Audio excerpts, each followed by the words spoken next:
Hello everybody, Jay here with Russell. And in today's classic movie review for Movie Grades, we are going to be reviewing the 1975 classic One Flew Over the Cuckoo's Nest, starring Jack Nicholson. In this movie, Jack Nicholson plays McMurphy, a worker who's been thrown in jail many times, and now he's finally been thrown in a insane asylum to see how he would factor in there as a patient. Actually, I believe they put him in there because they want to see if he's actually faking his inability to improve or if he actually does have a mental problem. The word they used was to evaluate him. This is based off of a book by the author Kesey. Yes, John Kesey, I believe, was his name. He was the one who wrote the original book, One Flew Over the Cuckoo's Nest, and I believe it came out in 1962. This movie takes place in 1963, as stated on the radio of one of the ball games that McMurphy wanted to watch. As far as the book goes, actually John Kesey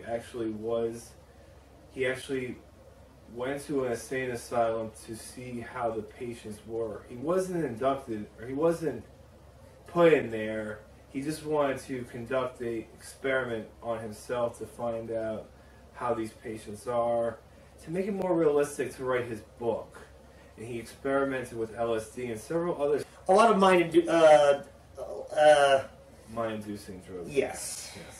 A few things I'd like to mention about the movie. First of all, we both loved the movie. We both thought it was very well done. We did win 5 Academy Awards. There were also a lot of amazing earlier performances by Christopher Lloyd, Danny DeVito, who, by the way, years later would go on to star in Taxi together. There was also Brad Dourif, who you may also know as not only Grima Wormtongue in the Lord of the Rings movies, but also the voice of Chucky, the good guy doll. And, of course, the many other fine actors in the movie. I confess, I don't... You said you knew that one of the females. Willis Fletcher was the one who played the nurse, I believe. I believe that's her name. And yes, as the movie started, you wouldn't have known if she was the real antagonist, but she is the antagonist because she's the one that's making all these patients conform. And at this time, during the late beatnik era, where conformity was a big thing, and beatniks was a movement of nonconformity. Is that correct? Well, let me try to explain from... Folks, I'm big on history, so let me try to explain the way I look at it, and Jay, you can chime in on this one whenever you feel like it. Essentially, the author is trying to show two different things in this movie. Well, the director and the author are based on, what he wrote. Basically, what they're trying to show, first of all, is how poorly most patients were actually being treated in these facilities up until around the mid-60s. In fact, from like the turn of the century up to that time, it was horrible conditions in most of these mental facilities. But on top of that, he's also trying to show how most of American society was from the early part of the 20th century up until around the mid-1960s. Around that time, it was a very conformist society, partially due to there was a series of books known as the Horatio Alger series, which actually very much cemented the ideas of conformity, which unfortunately most of America took in hook, line, and sinker. And it was the late 50s, early 60s where the ideas of conformity started giving way to more, how do I put this, independently minded people, or a movement of independent thought, so to speak. And this movie tackles both criteria, both about how the mental patients were treated and about the ideas of a changing time where it went from conformity to more open, independent thought.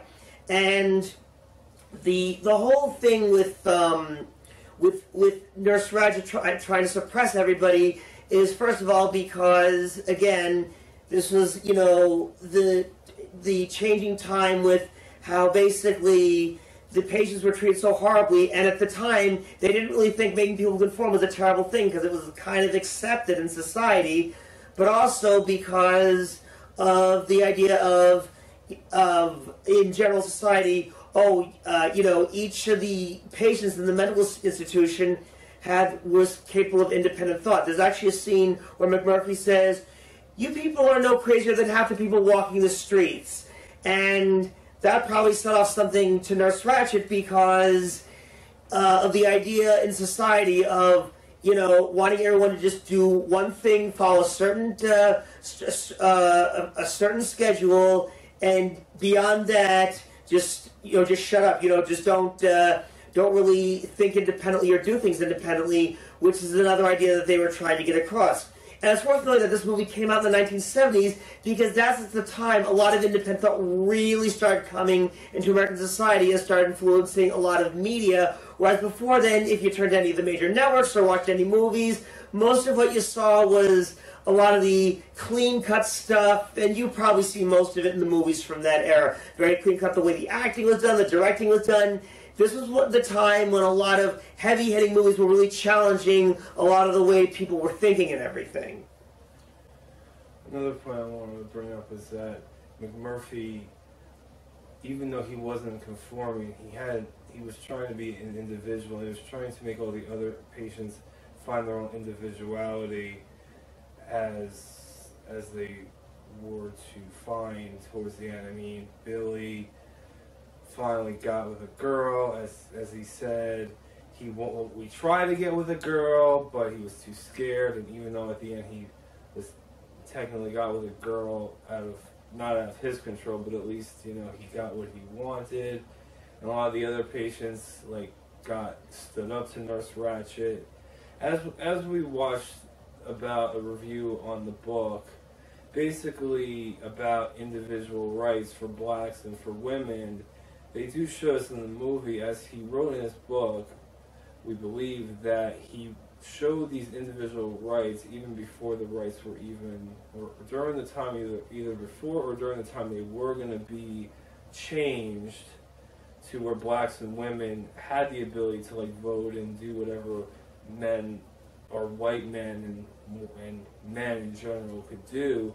As you see in this movie, there are 3 black workers that work under Nurse Ratched's, you know, who work under her, and as she's a female, she's the boss of this place. So it shows the power of women and these three black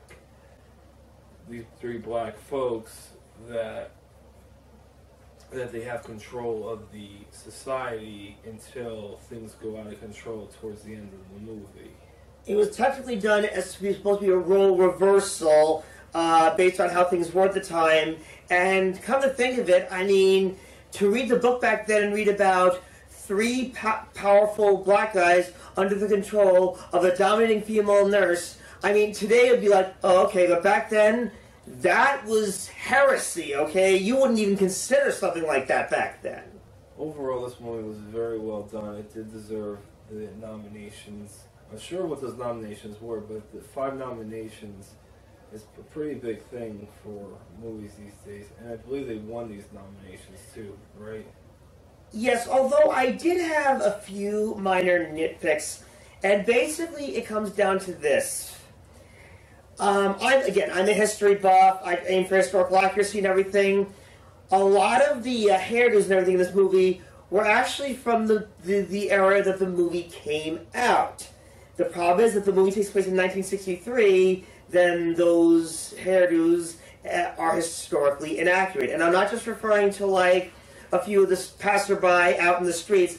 I meant including many of the people that were in the insane asylum. They had hairdos, again, from the era the movie came out, but the movie takes place in the 60s.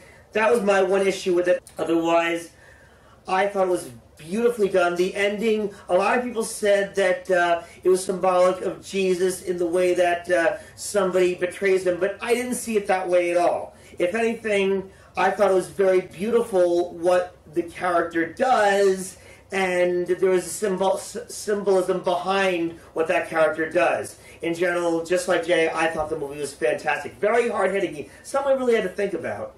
So let's wrap up. So what would be your final movie grade on this one? I am going to go with, the more I think about it, I'm going to give it an A. How about you? Ditto for me. It was very well done. Even though it was one of the harder movies to review, I believe absolutely tackled it really well. So an A for me as well. Fantastic. This video is sponsored by the Crazy Kings of Toys. Check them out for all your toy needs and find out why they are so crazy. Find them on eBay, Bricklink, and Facebook. Links are in the description. For more Toxic Pop, visit our website at toxicpop1.wixsite.com/toxicpop. Email us at toxicpop1@gmail.com and check us out on Facebook at facebook.com/toxicpop1 and Instagram at instagram.com/wearetoxicpop. Links are in the description.